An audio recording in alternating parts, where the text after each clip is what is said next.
Black Beauty by Anna Sewell. Part 2. Chapter 22. Earl's Hall. The next morning after breakfast, Joe put Merrylegs into the mistress's low chaise to take him to the vicarage.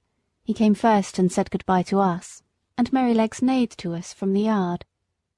Then John put the saddle on Ginger and the leading rein on me, and rode us across the country about 15 miles to Earl's Hall Park, where the Earl of lived. There was a very fine house and a great deal of stabling. We went into the yard through a stone gateway, and John asked for Mr. York. It was some time before he came. He was a fine-looking, middle-aged man, and his voice said at once that he expected to be obeyed. He was very friendly and polite to John, and after giving us a slight look, he called a groom to take us to our boxes, and invited John to take some refreshment. We were taken to a light, airy stable, and placed in boxes adjoining each other, where we were rubbed down and fed. In about half an hour John and Mr. York, who was to be our new coachman, came in to see us. "Now, Mr. Manley," he said, after carefully looking at us both, "I can see no fault in these horses, but we all know that horses have their peculiarities as well as men, and that sometimes they need different treatment. I should like to know if there is anything particular in either of these that you would like to mention." "Well," said John, "I don't believe there is a better pair of horses in the country, and right grieved I am to part with them, but they are not alike. The black one is the most perfect temper I ever knew. I suppose he has never known a hard word or blow since he was foaled, and all his pleasure seems to be to do what you wish. But the chestnut, I fancy, must have had bad treatment. We heard as much from the dealer. She came to us snappish and suspicious, but when she found what sort of place ours was, it all went off by degrees. For 3 years I have never seen the smallest sign of temper, and if she is well treated, there is not a better, more willing animal than she is. But she is naturally a more irritable constitution than the black horse. Flies tease her more, anything wrong in the harness frets her more, and if she were ill-used or unfairly treated, she would not be unlikely to give tit for tat. You know that many high-mettled horses will do so." "Of course," said York, "I quite understand, but you know it is not easy in stables like these to have all the grooms just what they should be. I do my best, and there I must leave it. I'll remember what you have said about the mare." They were going out of the stable when John stopped and said, "I had better mention that we have never used the check-rein with either of them. The black horse never had one on, and the dealer said it was the gag-bit that spoiled the other's temper." "Well," said York, "if they come here they must wear the check-rein. I prefer a loose rein myself, and his lordship is always very reasonable about horses, but my lady, that's another thing. She will have style, and if her carriage horses are not reined up tight she wouldn't look at them. I always stand out against the gag-bit, and shall do so, but it must be tight up when my lady rides." "I am sorry for it, very sorry," said John, "but I must go now, or I shall lose the train." He came round to each of us to pat and speak to us for the last time. His voice sounded very sad. I held my face close to him.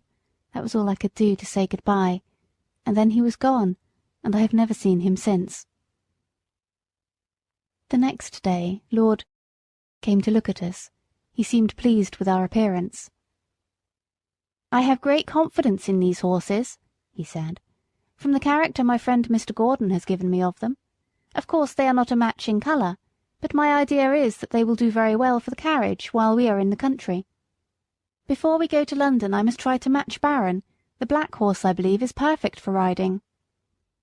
York then told him what John had said about us. "Well," said he, "you must keep an eye to the mare and put the check-rein easy. I dare say they will do very well with a little humouring at first. I'll mention it to your lady." In the afternoon we were harnessed and put in the carriage, and as the stable clock struck 3 we were led round to the front of the house.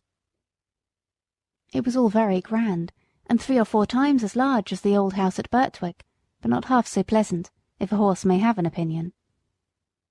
2 footmen were standing ready, dressed in drab livery, with scarlet breeches and white stockings. Presently we heard the rustling sound of silk as my lady came down the flight of stone steps. She stepped round to look at us. She was a tall, proud-looking woman, and did not seem pleased about something, but she said nothing and got into the carriage. This was the first time of wearing a check-rein, and I must say, though it certainly was a nuisance not to be able to get my head down now and then, it did not pull my head higher than I was accustomed to carry it. I felt anxious about Ginger, but she seemed to be quiet and content. The next day at 3 o'clock we were again at the door, and the footman as before. We heard the silk dress rustle, and the lady came down the steps, and, in an imperious voice, she said, "York, you must put those horses' heads higher. They are not fit to be seen." York got down and said very respectfully, "I beg your pardon, my lady, but these horses have not been reined up for 3 years, and my lord said it would be safer to bring them to it by degrees. But if your ladyship pleases, I can take them up a little more." "Do so," she said. York came round to our heads and shortened the rein himself, 1 hole, I think. Every little makes a difference, be it for better or worse. And that day we had a steep hill to go up. Then I began to understand what I had heard of. Of course, I wanted to put my head forward and take the carriage up with a will, as we had been used to do. But no, I had to pull with my head up now, and that took all the spirit out of me, and the strain came on my back and legs. When we came in, Ginger said, "Now you see what it is like, but this is not bad, and if it does not get much worse than this I shall say nothing about it, for we are very well treated here, but if they strain me up tight, why, let them look out. I can't bear it, and I won't." Day by day, hole by hole, our bearing reins were shortened, and instead of looking forward with pleasure to having my harness put on, as I used to do, I began to dread it. Ginger, too, seemed restless, though she said very little. At last I thought the worst was over. For several days there was no more shortening, and I determined to make the best of it and do my duty, though it was now a constant harass instead of a pleasure. But the worst was not yet come. End of chapter 22.